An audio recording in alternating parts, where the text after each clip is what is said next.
ओम शांति। किसी मंदिर में एक योगी आकर ठहरा और रोज जो भक्त वहां आते थे उस योगी को देखते थे। उसके चेहरे में एक अलौकिक तेज था।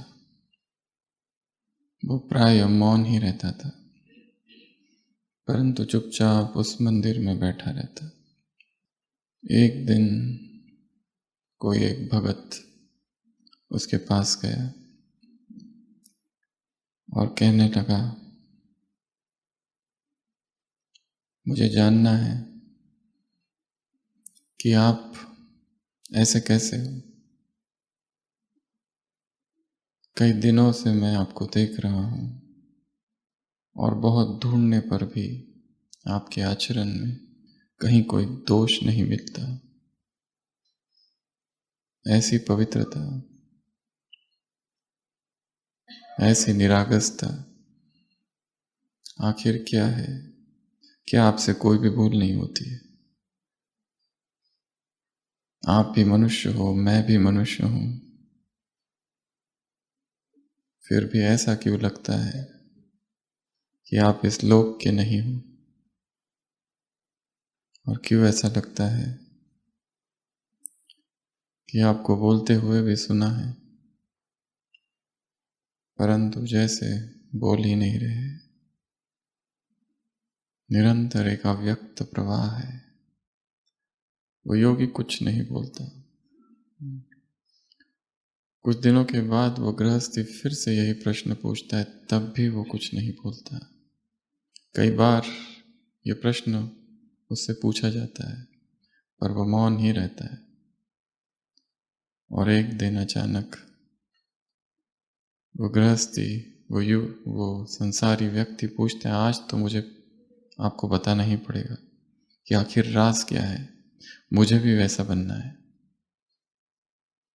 इतना शांत चित्त, कभी कोई उत्तेजना नहीं। क्या है आखिर? कभी कोई उदासी नहीं, कभी कोई दुख नहीं, एक रस। रहस्य क्या है?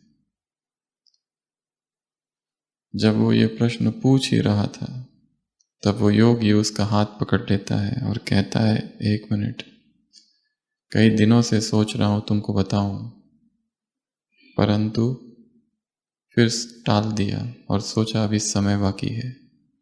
पर अब तो समय आ पहुंचा है, बस 24 घंटे और। तुम्हारे जीवन की जो रेखा है वो बस समाप्त हो रही है। कल सुबह अंतिम। वो व्यक्ति घबरा जाता है और वो योगी कहता है, अब बैठो आराम से, मैं तुम्हें तुम्हारे प्रश्न का उत्तर देता हूं।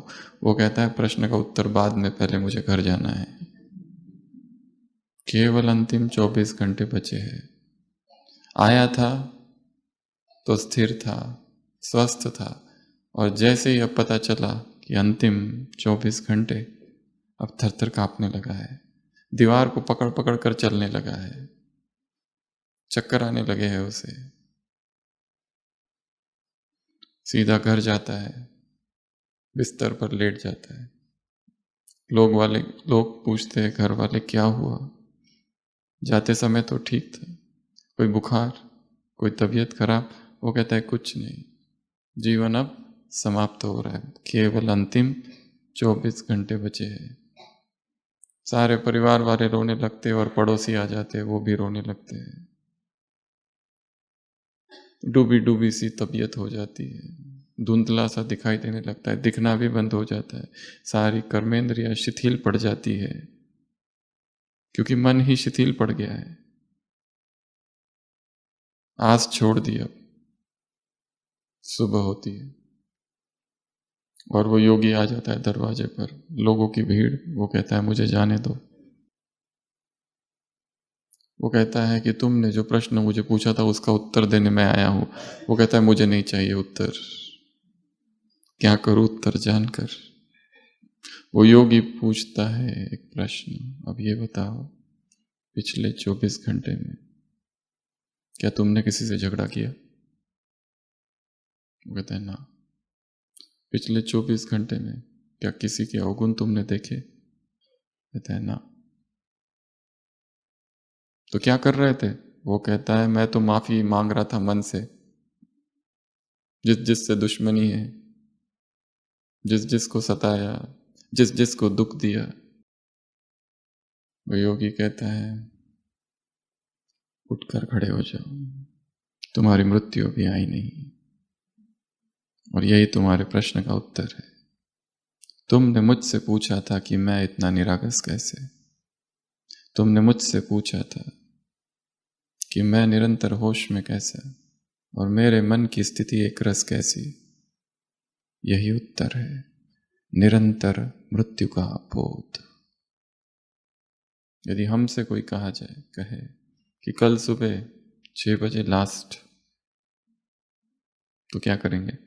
पहले तो इस बात की खुशी कि हम मधुबन में हैं, अच्छा हुआ पहुंच गए। और क्या करेंगे?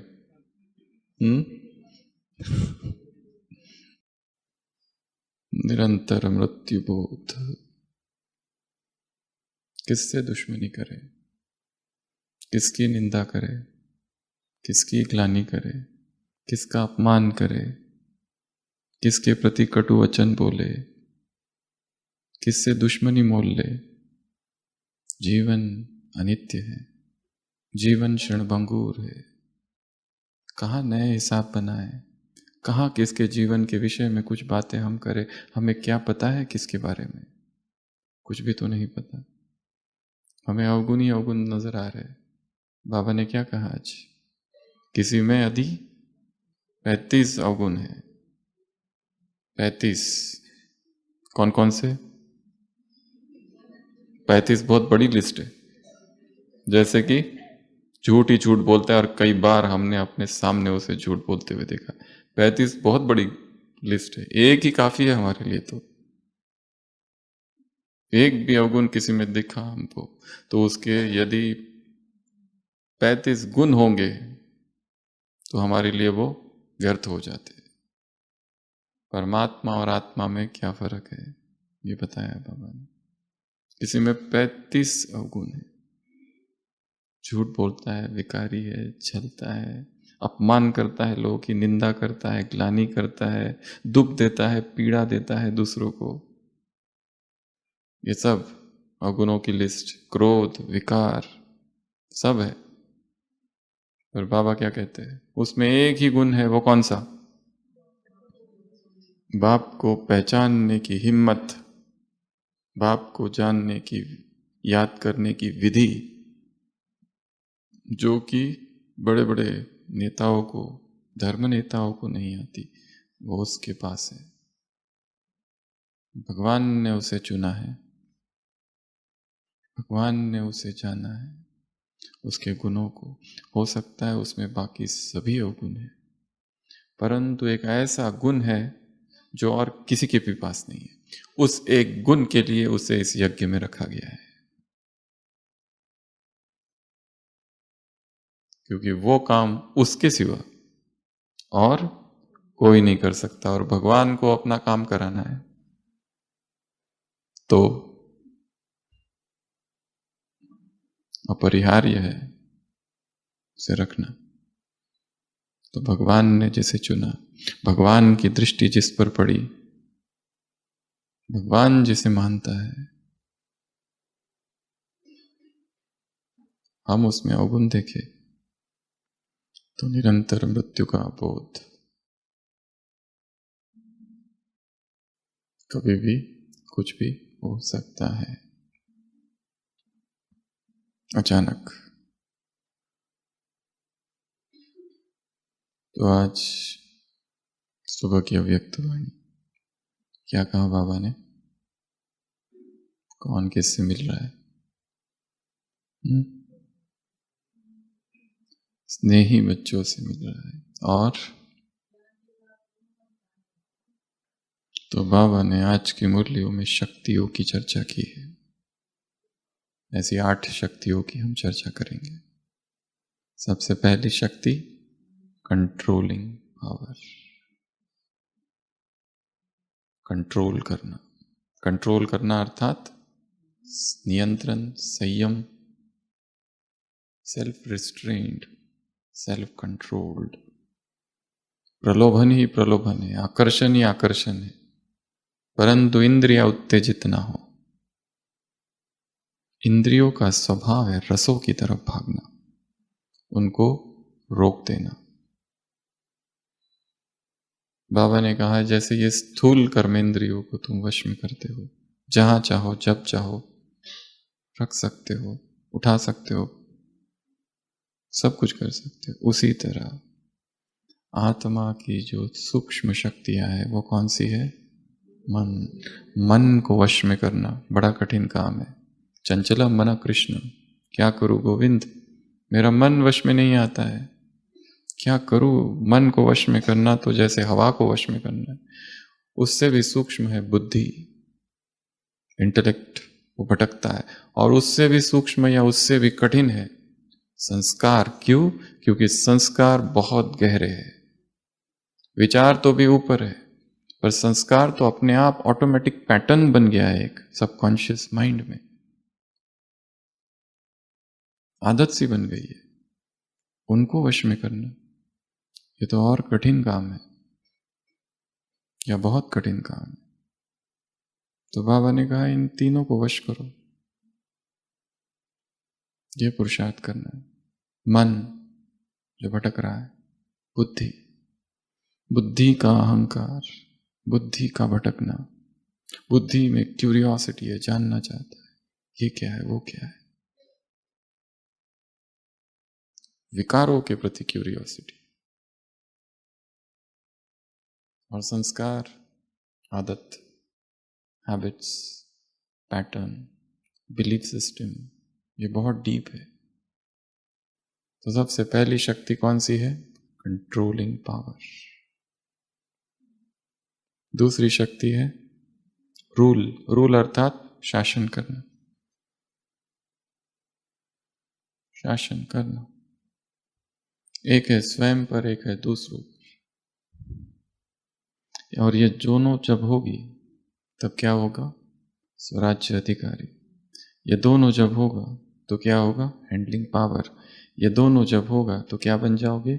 Almighty authority. एक है माइटी, एक है ऑलमाइटी, एक है सर्वशक्ति, एक है यथाशक्ति, समथिंग।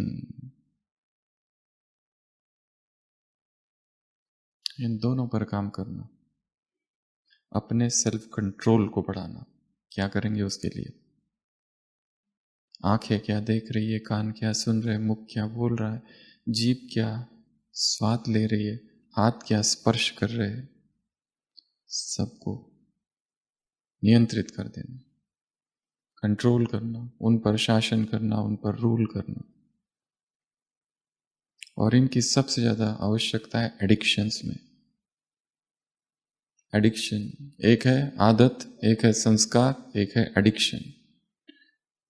लत लग गई है, चाहते नहीं है वो करना, पर ऑटोमेटिक होता है। आदत भी ऑटोमेटिक है, संस्कार भी ऑटोमेटिक है, एडिक्शन भी ऑटोमेटिक है, अपने आप काम करता है। जैसे ही उस तरह की परिस्थिति आ गई, उस तरह का माहौल क्रिएट हो गया, अपने आप वो एडिक्शन काम करना चालू करता है। इसके लिए एडिक्शंस, संस्कार्स या आदतों को डायरेक्ट अटैक नहीं किया जाता है। क्या करना पड़ेगा? थोड़ा उल्टा, वो सारी चीजें हटा दो जिससे उस एडिक्शन की याद आए, जिससे हम, जिसके प्रति एडिक्ट है। वो व्यक्ति हो सकता है, वो वस्तु हो सकती है, वो कोई स्थान हो सकता है, किसी में गहरा मोह है, वो मोह ही एडिक्शन है एक। इंद्रियों की चंचलता, कान सुनना चाहते हैं किसी की आवाज, किसी से बात करना चाहते हैं, आंखें देखना चाहती है कोई दृश्य, एडिक्शन है। गहरे से गहरा मोह है देह के प्रति, देह देखना चाहता है। उसकी सारी सच्चाई पता है, फिर भी रूल करना, चाहे कितने भी प्रलोभन हो। जितने योगी थे, जितने ऋषि थे, वो किस पोज में बिठाए बैठे हुए दिखाए हैं। नीचे संत सम्मेलन हुआ, उसमें एक महात्मा जी कह रहे थे कि जितने 24 तीर्थंकर हैं हमारे, सभी ऐसे बैठे हैं, योग की अवस्था में, अनुशासन की अवस्था में, संयम की अवस्था में, अचल अडोल। योगियों की निशानी है। तो सबसे पहला कंट्रोल माइंड का नहीं, शरीर पर कंट्रोल, जो दिखता है और जो थोड़ा आसान है। शरीर पर कंट्रोल करते करते फिर धीरे धीरे आत्मा की सूक्ष्म शक्तियों की तरफ जाना है। सीधा मन भटकता है अगर उसको कंट्रोल करने का। इसके लिए शरीर पर अभ्यास करने हैं, थोड़े थोड़े प्रयोग, छोटे छोटे, एक ही अवस्था में बैठ के देखना है, बिना हिले डुले। कितना समय हम बैठते हैं? अधिष्ठान, स्थिर, जहां उंगली रख दी बस रख दी। अभ्यास, ये प्रैक्टिस के लिए। शरीर को साधना, ये शरीर सध जाए। आंखों को स्थिर करने का अभ्यास, एक ज्योति बिंदु को देखते रहना। कितना समय हम देख सकते हैं? लोग त्राटक योग करते थे, भक्त लोग, सन्यासी योगी लोग। आंखों का अभ्यास, कानों का अभ्यास, उस आवाज को सुनने का प्रयत्न करते जो सृष्टि में गूंज रही है, अनहद नाद, एकाग्र होकर। यह भी एक अभ्यास है। चाहे मुरली क्लास में बैठे या किसी क्लास को सुन रहे, संपूर्ण एकाग्रता का अभ्यास, कुछ भी छूटने ना पाए। उदाहरण है, साउथ के कोई स्पीकर आए थे कभी, या हिंदी साइडर कोई स्पीकर थे, और प्रोग्राम साउथ में हो रहा था। तो एक स्पीकर थे, वो 20 मिनट तक कन्नड़ भाषा में बोलते रहे, और फिर जगदीश भाई जी से कहा गया कि आप इसको ट्रांसलेट करो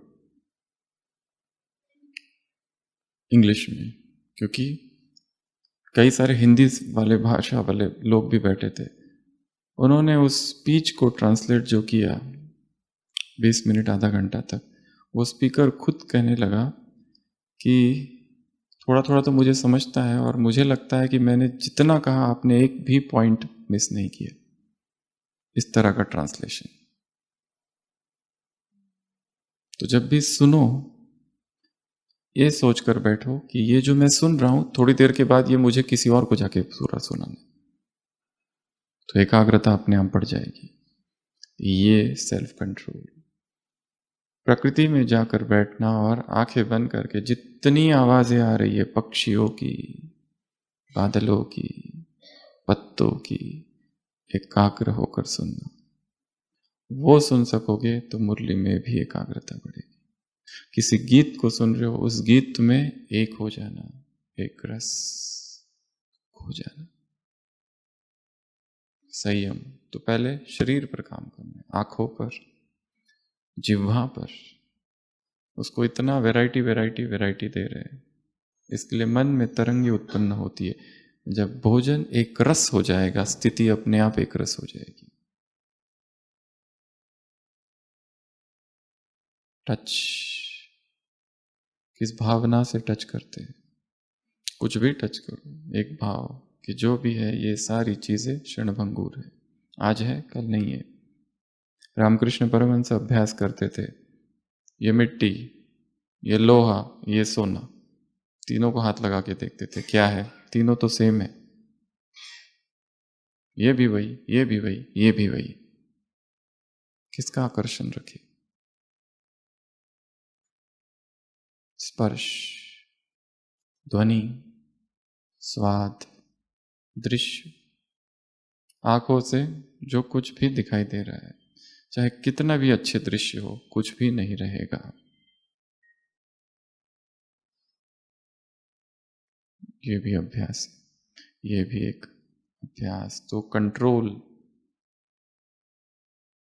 संसार में भक्ति में माताएं होती है, उपवास रखती है, इतना कुछ बनता है, खाते हैं उस दिन कुछ नहीं, अपने आप पावर आ जाती है क्योंकि व्रत ले रखा है,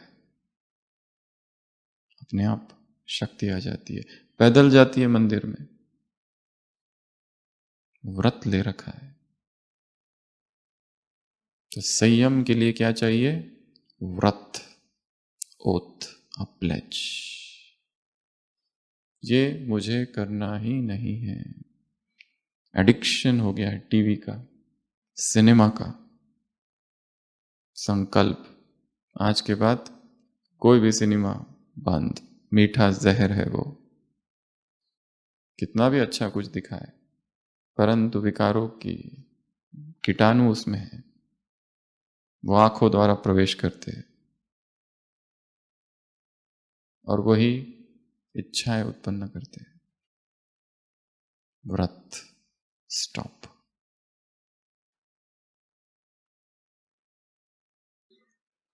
यदि हमसे कोई विकर्म हुए हैं और कोई अपने आप से पूछे कि ये क्यों हुए, ये कहां से सीखे, उत्तर एक ही है, टीवी, सिनेमा, चलचित्र, वीडियो, दृश्य। तो पहला है कंट्रोलिंग पावर। तो काम सबसे पहले शरीर पर करना है। बाबा ने कहा जैसे ये स्थूल हाथ उठाते और नीचे रखते हो, इस पर काम करना है। ये भी उठा कर देखो और ऐसे ही रख के देखो क्या होता है, फिर नीचे रख दो। स्थूल पर, शरीर से सूक्ष्म की तरफ, स्थूल से सूक्ष्म की यात्रा करना है, शरीर से मन की यात्रा करना है। रूल, रूल करना।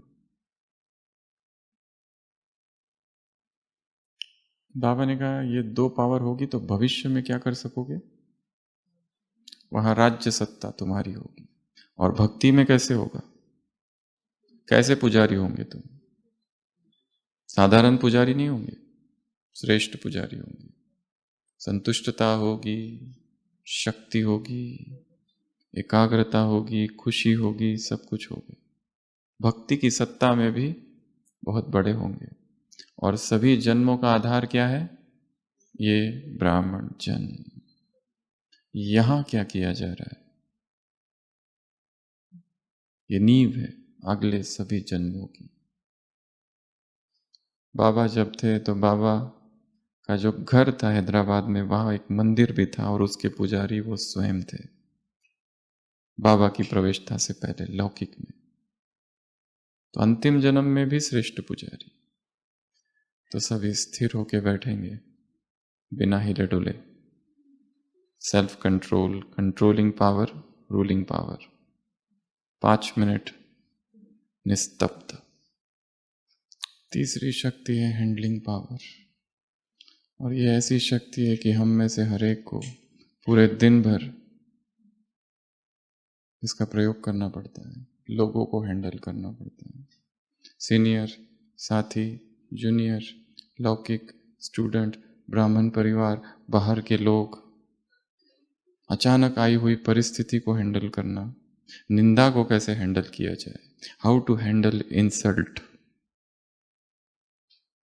कोई अपमान कर दे, क्या करे, दुखी हो जाए, ये भी एक कला है।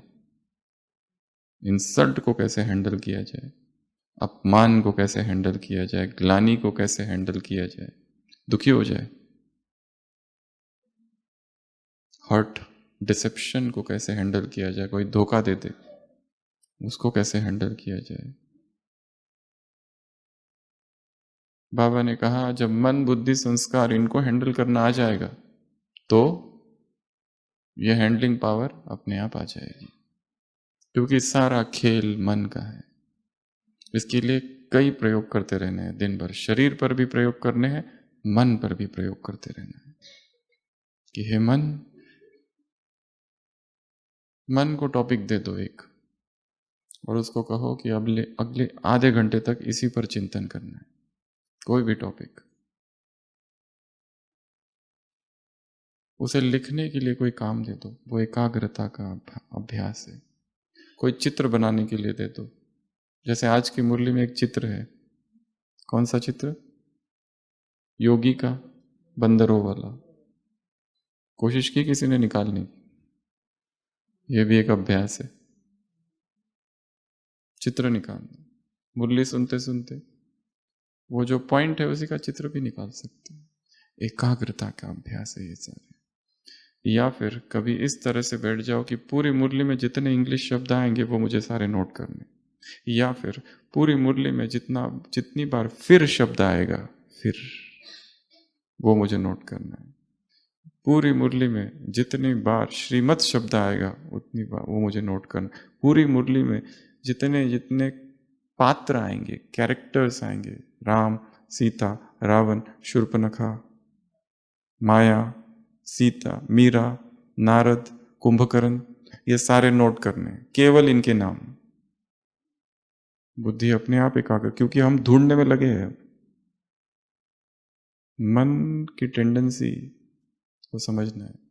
उसे काम जब दिया जाता है तब वो एकाग्र होता है, नहीं तो एकाग्र नहीं होता है, स्कैटर्ड रहता है माइंड। यहाँ क्लास में बैठे, परंतु यदि आपको कहा गया ये क्लास में जो बताया जा रहा है, क्लास होने के बाद आपको सारे मेन पॉइंट्स लिख के बताने हैं, तो एकदम एकाग्र हो जाएंगे। और नहीं तो क्लास उधर चालू है, हमारा अपने मन में कल के जाने की तैयारी और टोली लेनी है और ट्रेन में क्या करना है, फिर प्लानिंग चालू है यहाँ से जाके क्या क्या करना है। एकाग्रता के लिए काम देना है मन को, तो वो एकाग्र होता है, अन्यथा एकाग्र नहीं होता है। या फिर कभी एक एकाग्रता का अभ्यास है, अपने पूरे जीवन को देखो, बचपन से अब तक क्या क्या हुआ। अपने शरीर की बीमारियों का अध्ययन करो, कितनी बार बीमार पड़ा और क्या क्या हुआ, एकाग्र हो जाएगा, क्योंकि कुछ काम दे रहे, कुछ भी काम। तो तीसरा बाबा ने कहा हैंडलिंग पावर, हैंडल करना है परिस्थितियों को हैंडल। एक दूसरा है आत्माओं को हैंडल करना, और उसमें भी ब्राह्मण परिवार की आत्माओं को हैंडल करना। ये बड़ा कठिन काम है, मुश्किल काम है। अज्ञानियों को हैंडल करना आसान है, और ज्ञानियों को हैंडल करना, और जिनको एक एक अवगुण रग रग को हम जानते हैं, जिसकी कितना भी सोचे कि इसने भगवान को पाया, परंतु उसके अवगुण बहुत ज्यादा है, क्या किया जाए। बाबा ने कहा आत्मिक स्नेह, बाप ने क्या देखा वही देखो, तो सहयोग मिलेगा। और बाप से कनेक्शन, बीज से कनेक्शन होगा तो परिवार से सहयोग अपने आप मिलेगा। परिवार से सहयोग नहीं मिल रहा है, अर्थात बीज से हम कनेक्टेड नहीं है। काम उन पर नहीं करना है, काम इधर करना है, प्रेम के सागर के साथ जोड़ना है स्वयं को। तो सहयोग, सद्भावना, चाहे किसी में कितने भी अवगुण हो, कुछ भी हो, पर यदि हम उसके बैठकर अवगुणों का चिंतन करें तो हमें क्या फायदा। और अभी इसी समय मृत्यु आ गई तो हम उसके अवगुणों का चिंतन करते करते शरीर छोड़ेंगे। और जीवन का कुछ भी भरोसा नहीं, अनित्य है, एब्सोल्यूट इन ट्रांसिटरी। हम देखते हैं हॉस्पिटल में अचानक कुछ कुछ होते जाता है पेशेंट्स, अचानक पेशेंट्स को लेके आते, कहते अभी तक ठीक थे, यहाँ घूमने आए थे, अचानक कुछ हो गया हॉस्पिटल। तो कितना सब कुछ ट्रांजिटरी है, क्षणभंगुर है। तो इस हैंडलिंग पावर को डेवलप करना है। चौथा है वाह वाह की शक्ति। बाबा ने 3 बंदरों की चर्चा की है। कौन से बंदर है वो? व्हाट, वाई, क्यों, मेरे साथ ही ऐसा क्यों होता है, मैं ही क्यों हरदम, दूसरे क्यों नहीं। बाबा जब तक आप उत्तर नहीं दोगे मैं उठूंगा नहीं यहां से। मुझे बताओ मेरे साथ ही ऐसा क्यों होता है। गाड़ी में इतने लोग थे, किसी को खरोच तक नहीं आई, मेरा ही क्यों फ्रैक्चर हो गया। वाई। दूसरा है व्हाट, क्या, इसने ऐसा कर दिया। तीसरा वांट, चाहिए, चाहिए, ये भी चाहिए, वो भी चाहिए, सब चाहिए। बाकियों को मिल रहा है, मुझे क्यों नहीं? हर एक को वही मिल रहा है जो उसके भाग्य में है, या फिर उसने प्रयत्न किया है, पुरुषार्थ किया है। अचानक किसी को कुछ नहीं मिलता है। तो ये तीन क्या है? योगी को इम्बैलेंस, हलचल में लाते हैं ये बंदर। और बंदर कितना भी शांत योग ध्यान मुद्रा में बैठे, फिर भी क्या, पूछ हिलाता रहेगा। जंगल का राजा शेर मर जाता है, मरते मरते बंदर को शेर का, जंगल का राजा बना जाता है। तो बंदर अभी शेर का राजा है। एक बकरी आती है अपनी पारिवारिक समस्या लेकर कि पति बहुत दुख देता है, ज्ञान में चलने नहीं देता, वगैरह वगैरह, मुरली क्लास नहीं जाने देता है, क्या करूं? तो वो बंदर झाड़ पर उछल कूदल करता है आधे घंटे तक, इस डाली से उस डाली, उस डाली से उस डाली। फिर वो बकरी पूछती इससे क्या होगा? वो कहता है इससे होगा तो कुछ नहीं, पर मैंने पुरुषार्थ पूरा किया है, इससे ज्यादा और क्या करूं अब? क्योंकि कर वो उतना ही सकता है, चंचलता है। तो ये सारे प्रश्न चंचलता उत्पन्न करते, बंदर है बाबा ने कहा। क्या करते हैं? चंचलता, इच्छाएं, इसकी इच्छा, उसकी इच्छा, ये भी चाहिए, वो भी चाहिए। जो मिला है वो बहुत है, टू मच है, अभी और विस्तार नहीं करना है। चाहे पैसे, प्रॉपर्टी, संसार, बिजनेस, बहुत हो गया।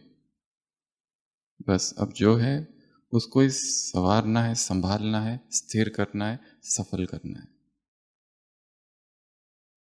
ये काम। तो ये तीन को किससे रिप्लेस कर दो? वाह वाह, हर चीज में वाह वाह। निंदा कर रहा है कोई तो वाह वाह वाह। आज तक खाली तारीफ सुनी थी, ऐसी निंदा, नए शब्द है उसमें। कितने चिंतन करके नए नए शब्दों से हमें हमें सजाया जा रहा है। वाह वाह वाह, मजा आ गया आज तो। आज तो भूख ही नहीं है, सब होगा। निंदा जब तक नहीं होती है, नहीं तो ये स्तुति, प्रशंसा, नाम ऊपर उड़ाता है और फिर एक दिन गिरा देता है धड़ाम से। इसके लिए, बैलेंस के लिए, स्मॉल डोजेस ऑफ निंदा इज रिकमेंडेड, जरूरी है। तुमको थोड़ा जमीन पर ग्राउंडिंग, जमीन पर रखेगा। थोड़ा सा धोखा होना चाहिए, बुद्धि थोड़ी स्थिर होगी। ये जो अटैचमेंट है, मोह है, हर एक में मोह, इसमें भी मोह, उसमें भी मोह। थोड़ा सा किसी से प्यार मिलता है, तुरंत मोह हो जाता है उससे। हर व्यक्ति से मोह होता है, ऐसा लगता है ये भी मेरा, वो भी मेरा। वो प्रेम अलग चीज है, ये मोह की बात कर रहे हैं। तो धोखा का डोज भी थोड़ा सा चाहिए। निंदा तो बहुत जरूरी है, धोखा भी चाहिए। अपमान, अपमान इज अ गुड ड्रेसिंग है, वो तो ऊपर से अच्छे से टेस्ट आ जाए उससे, ये सब होगा। इसी से योग्य स्थिर होता है। नहीं तो गायन जो है, निंदा, स्तुति, जय, पराजय, हानि, लाभ, खाली जय ही जय, निरंतर। जो भी एग्जाम दो उसमें पास, जो भी एग्जाम दो पास। थोड़ा फेल का भी मजा चखो, थोड़ा फेल भी होना चाहिए। छोटा सा बच्चा कहता है देखो दुनिया में लोग कितना थोड़ा सा कुछ करते हैं एडिक्ट हो जाते हैं, दारू, सिगरेट, बीड़ी। मैं बचपन से पढ़ाई कर रहा हूं, अभी तक एडिक्शन नहीं होता है। This is self control. Controlling power की परिभाषा, नई परिभाषा। बचपन से पढ़ाई चालू है और अभी तक एडिक्शन नहीं हुआ है, देखा मेरा कंट्रोल। लोग थोड़ा सा पीते हैं तो एडिक्ट हो जाते, मॉडर्न परिभाषा कंट्रोलिंग पावर की। तो वाह वाह, जीवन जो कुछ भी ला रहा है, हर चीज हमें सिखा रही है। अगर जीवन में जो दर्दनाक घटनाएं हुई आज तक, ऐसी दर्द 10 अगर ले लो हम, अपने जीवन में हुई 10 पेनफुल इवेंट्स, ट्रॉमेटिक इवेंट्स, अगर वो न होती तो हम आज जो इतने शक्तिशाली और स्थिर खड़े हैं वो खड़े ना होते। आज जो अनुभव है हमारे पास वो ना होता। इसलिए वो जरूरी था। इसलिए उसके ऊपर ये नहीं पूछते बैठो कि ये क्यों हुआ। वाह वाह, बहुत अच्छा, होने दो, बहुत ही अच्छा है। और हर चीज में कल्याण है, हर चीज में। तो चौथी शक्ति वाह वाह की, और वाह वाह की शक्ति जब होगी तो बाबा ने कहा सबकी दुआएं मिलेगी। बैलेंस जब होगा तो क्या होगा? बाप की दुआएं और परिवार की दुआएं मिलेगी। अगली शक्ति है इस पारिवारिक प्रेम, इस परिवार की शक्ति, पावर ऑफ फैमिली। बाबा ने कहा तुमको किनारा नहीं करना है, तुमको क्या सहारा बनना है। तुमको किनारा नहीं करना है, तुम विश्व कल्याणकारी हो। तुमको दूर नहीं जाना, ये नहीं सोचना कि यहां से चला जाऊं ये सेवा छोड़ के मुझे कोई दूसरी सेवा मिल जाए। ये टाइमिंग ठीक नहीं है। ये नाइट ड्यूटी नहीं चाहिए मुझे, डे वाली ड्यूटी चाहिए। ये रोटेटिंग वाली मुझे नहीं चाहिए, मॉर्निंग इवनिंग नाइट। मुझे एक रस ड्यूटी चाहिए। या ये ऑफिस ठीक नहीं है, घर ठीक नहीं है, सेंटर ठीक नहीं है, ये पति ठीक नहीं है, पत्नी ठीक नहीं है, ये कमरा ठीक नहीं है, कुछ भी ठीक नहीं है। बाबा ने क्या कहा इसके लिए? ये बदली करना क्या है? बुद्धि को बदलना।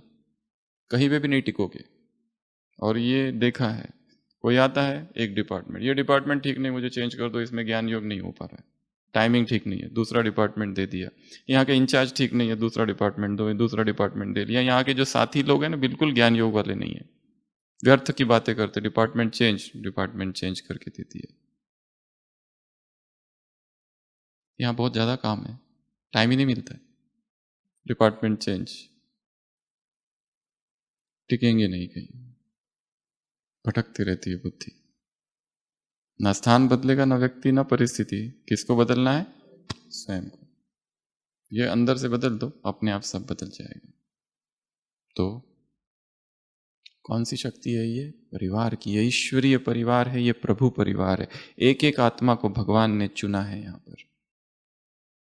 बाबा ने कहा तुम सन्यासी नहीं हो, तुम ऋषि मुनि नहीं हो, इनके बीच में रहकर संपूर्ण बन के दिखाना है। आप विपरीत परिस्थितियों में ही संपूर्ण बनना है, अनुकूल परिस्थितियों में नहीं, प्रतिकूल परिस्थितियों में, एडवर्स सिचुएशंस में, सब विरोधी है, उसमें आगे बढ़ना है।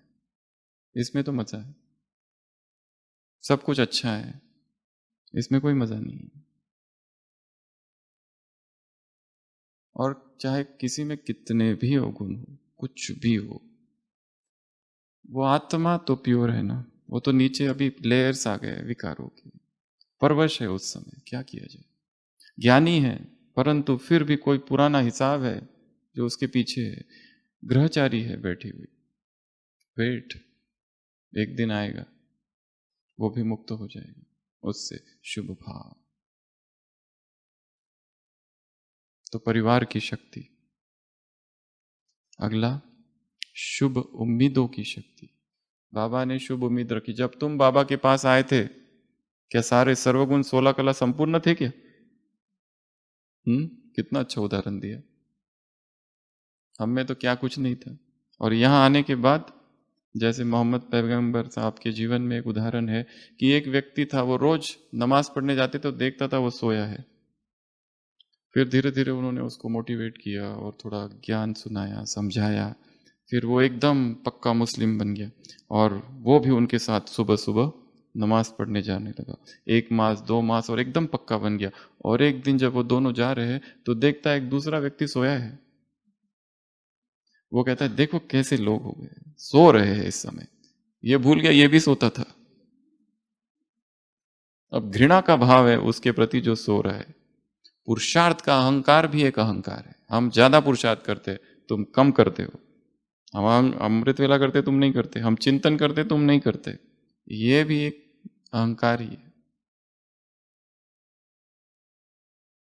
तो शुभ उम्मीद है। बाबा ने कहा दिल शिकस्त नहीं होना है, फिर क्या बनना है? दिलशाह। ना अपने से दिल शिकस्त होना है, ना दूसरों से, ना सेवा से। ये 3 बातें बताई। डोंट गेट डिसहार्टेंड, कुछ भी हो जाए। दिलशाह अर्थात बड़ी दिल, बेहद की दिल, उदार चरिता नाम तू, विशाल दिल। छोटी छोटी बातों में फंसना, कमेंट करना, अटकना, ये सबसे बाहर। जैसे वो है, उसकी दृष्टि है वैसे। तो उम्मीदों की शक्ति। उसके बाद में पावर ऑफ डिवाइन लव। बाबा ने कहा मुश्किल शब्द क्यों होता है टीचर से मुलाकात? कब अनुभव होता है मुश्किल? जब जब कोई बीच में आ जाता है तब। नहीं तो जहां प्रेम है वहां पर सब कुछ कुर्बान हो जाते। पतंगे का उदाहरण दिया, परवाना क्या हो जाता है? कुर्बान हो जाता है। गुंबज का भी उदाहरण दिया एक जगह, जो हम बोलते हैं वही वापस आता है। इसके लिए ये जो एनर्जी है शुभ भावना की, बहुत बड़ी ऊर्जा है।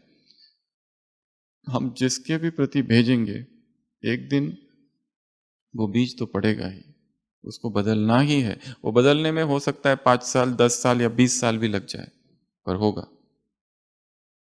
जंगल में आग लग गई, एक चिड़िया तालाब से पानी ले लेके बुझा रही है। उसको पूछा क्या, तुम क्या समझती हो कि तुम्हारे ये पानी लेके बुझाने से ये जंगल की आग बुझ जाएगी? उसने कहा कम से कम मेरा नाम उन आग लगाने वाले की लिस्ट में तो नहीं होगा। मेरा नाम आग लगाने वालों की लिस्ट में नहीं होगा। नाम कहाँ होगा? बुझाने वालों की लिस्ट में। उसका परिवर्तन हो गया किसी का, तो मैं उस लिस्ट में नहीं होगा कि उसको बिगाड़ा किसने था। किस लिस्ट में होगा? हमने थोड़ी थोड़ी शुभ भावनाएं भेजी थी। वो गिलहरी थी ना, उसने भी वो राम का जो पुल बना ना, थोड़ा तो कंट्रीब्यूट किया ही था उसने, और ज्यादा किया था अगर एक रीति से देखा। जो बीच के जो छोटे छोटे थे, बंदर तो बड़े बड़े पत्थर रख रहे, छोटे छोटे पत्थर, ये रेत के कण, वो सब कौन डाल रहा है? वो गिलहरी डाल रही है। इसलिए राम जी बड़े खुश हुए और क्या किया? हाथ घुमाया। इसलिए गिलहरी के शरीर पर दिखता है ना, ऐसा कहते हैं वो राम जी के हाथ है। तो भगवान भी इधर हाथ घुमा देगा थोड़ा।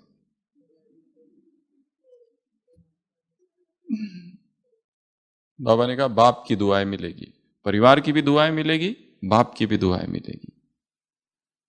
इसके लिए जंगल को हम बुझा तो नहीं सकते, परंतु जलाने वालों के लिस्ट में हमारा नाम ना आए। अगला, हिम्मत की शक्ति। टीचर अर्थात खुद भी हिम्मत वाली और दूसरों को भी हिम्मत दिलाने वाली, क्योंकि निमित्त बनी है किसी आत्मा की। गिराने वाले नहीं है, उठाने वाले। कोई गिर रहा है, उसको उठाना है। कोई पुरुषार्थ का मार्ग ही भूल गया है, कहीं और ही भटक गए। और हर आत्मा जो इस यज्ञ में है, डीप विद इन ये एहसास तो है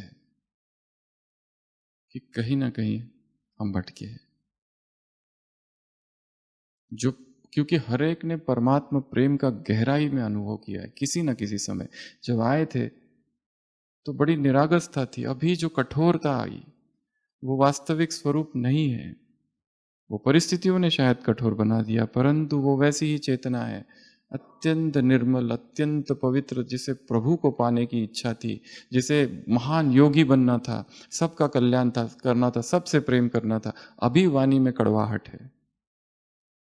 वो उसे भी पता है कि ये मैं नहीं हूं, पर क्या करें, परवश हो गई। इसलिए हमारा काम क्या है? शुभ भावना, शुभ उम्मीदें। बाप ने शुभ उम्मीदें रखी है, हमें भी रखनी है, चाहे कोई कैसा भी हो, कैसा भी। हर एक कितना भी क्रूर हो, अंकुर फूटेगा एक दिन। एक राजा था जूलियस सीजर, बहुत, या उसी काल में उसके बाद जो हुए, वो एक ऐसा, क्रिश्चियनिटी की शुरुआत थी, और जो भी धर्म की स्थापना होती, अत्याचार होते उस धर्म पर। इतने अत्याचार, इतने अत्याचार। जो जो जीसस क्राइस्ट को फॉलो करता था सबको पकड़ पकड़ के सूली पर चढ़ाते थे। जो भी धर्म की स्थापना हुई है बहुत सहन करना पड़ा। इस्लाम में इतना सहन करना पड़ा सबको, ईसाई धर्म में सहन करना पड़ा। वो जो राजा था, एक बार उसका जन्मदिन था और उसको खुश करने के लिए वो जो उसके सब मंत्री, वो सब लोग थे, उन्होंने कहा आप आपको एक दृश्य दिखाते हो, और कितने लोगों को सूली पर चढ़ा कर रखा है। वो सेलिब्रेशन था, बर्थडे सेलिब्रेशन, उसको खुश करने के लिए, क्योंकि वो चाहते ही वही थे, क्योंकि बगावत करने वाले बागी लोग हैं ये सारे। तो वो जो जा रहा है राजा और देख रहा है, और जाते जाते उसका बर्थडे, एक व्यक्ति है जिसको सूली पर चढ़ाया हुआ है, और उसके मुख से शब्द निकल रहे हैं, वो कहता है हैप्पी बर्थडे टू यू। उसको लगता है ये व्यक्ति मर रहा है और मैं मार रहा हूं इसे, और मुझे ये शुभकामनाएं दे रहा है मेरे जन्मदिन की, और अचानक परिवर्तन हो जाता है। इतना क्रूरता जो अंदर थी बदल जाती है, शुभ भाव, प्रेम का अंकुरित फूटता है। और वो व्यक्ति तो मर गया जिसने ये बोला, पर बोल जाते जाते बड़ा काम करके चला गया। तो चाहे कोई कुछ भी करे, सबके प्रति शुभ उम्मीदें, शुभ भाव। ये खेल है, वाह वाह वाह वाह वाह, ऐसे कैसे वाह वाह करने वाली आत्माओं को, ऐसे स्वराज्य अधिकारी आत्माओं को, मास्टर ऑलमाइटी अथॉरिटी आत्माओं को, ऐसे यथार्थ हैंडलिंग पावर रखने वाली आत्माओं को, ऐसे विश्व कल्याणकारी आत्माओं को, विश्व से किनारा न करने वाली आत्माओं को, ऐसे संसार का सहारा बनने वाली आत्माओं को, ना केवल आत्माओं का, प्रकृति का भी सहारा बनने वाली आत्माओं को, ऐसी स्नेही आत्माओं को, संपन्न आत्माओं को, संपूर्ण आत्माओं को, रूलिंग पावर वाली, कंट्रोलिंग पावर वाली, हैंडलिंग पावर वाली आत्माओं को, ऐसे मास्टर ऑलमाइटी अथॉरिटी आत्मा को, ऐसे वाई वॉन्ट और वांट से मुक्त आत्माओं को, ऐसे वाह वाह हो गया। हिम्मतवान आत्माओं को, हिम्मत में रहने वाली और हिम्मत दिलाने वाली आत्माओं को, ऐसे प्रेम से चलने वाली, शुभ उम्मीदें रखने वाली आत्माओं को, ऐसे दिल शाह आत्माओं को, दिल शिकस्त ना होने वाली आत्माओं को, ना स्वयं से, ना औरों से, ना परिवार से, ना सेवा से, ऐसे प्लेन बुद्धि वाली आत्माओं को, यथार्थ सेवाधारी आत्माओं को, ऐसे गुणों का दान करने वाली आत्माओं को, ऐसे ऐसे अगर किसी में 35 अवगुण है तो एक गुण को देखने वाली आत्माओं को, ऐसे ऐसे बीज से जोड़ने वाली आत्माओं को, ऐसे मृत्यु के बोध में रहने वाली आत्माओं को, ऐसे मन को चंचल न करने वाली आत्माओं को, मन बुद्धि संस्कार को वश में रखने वाली आत्माओं को, ऐसे श्रेष्ठ यथार्थ हैंडलिंग करने वाली आत्माओं को, ऐसे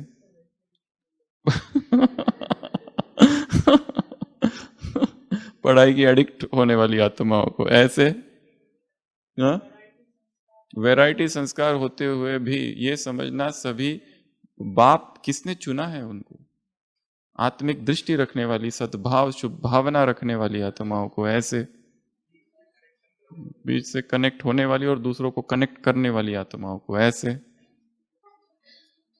सहज को कठिन न बनाने वाली आत्माओं को, और बाप और अपने बीच किसी को भी आने न देने वाली आत्माओं को। बाप दादा का याद प्यार, गुड नाइट और नमस्ते। हम रूहानी बच्चों की रूहानी बाप दादा को याद प्यार, गुड नाइट और नमस्ते। ओम शांति।